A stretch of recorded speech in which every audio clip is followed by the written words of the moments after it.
WhatsApp, welcome to another new video. তো কেমন আছো তোমরা? আশা করি ভালো আছো। তো প্রথমে যে ক্লিপটা দেখাইলাম সেটা দেখে অনেকেই কাবোডা খোসোডা লালসার মধ্যে পড়ে গেছো। সো ইউটিউব, ফেসবুক যেখানে বলি এই ভিডিওটা ভাইরাল ভাইরাল ভাইরাল। এই ভিডিওটা দেখে সবাই একজন একক রকম মন্তব্য করছে। চলো আসল ঘটনা কি হয়েছে সেটা বার করি। তোমরা যে ভিডিওটা দেখেছো সেই ভিডিওটা এই ইউটিউব চ্যানেল থেকে আপলোড করা হয়েছে। এটা হচ্ছে একজন ইন্দোনেশিয়ান কন্টেন্ট ক্রিয়েটরের চ্যানেল।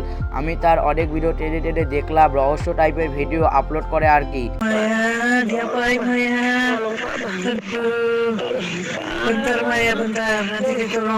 এটা হচ্ছে একটা শিক্ষণীয় ভিডিও।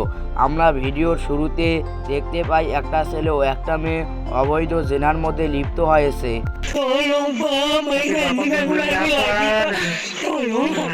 ইন্দোনেশিয়ান ভাষা তো বুঝি না, আমার কাছে মনে হচ্ছে এই মহিলা বলতেছে বাবা আর করব না, মাফ করে দাও, এই টাইপের কিছু একটা বলতেছে।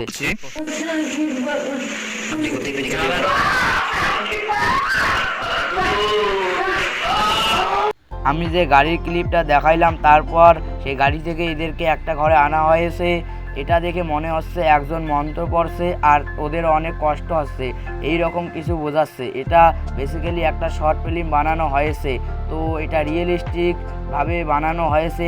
তারপর তাদেরকে হাসপাতালে নিয়ে যায়, তারা মারা যায়। এটা মূলত শিক্ষণীয় ভিডিও। ইন্দোনেশিয়ায় অনেক জেনা হচ্ছে, তার জন্য ভিডিও তৈরি করেছিল।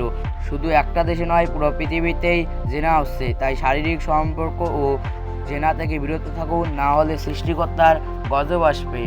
আজকের ভিডিওটা এই পর্যন্ত, দেখা হচ্ছে নেক্সট ভিডিওতে। খোদা হাফেজ।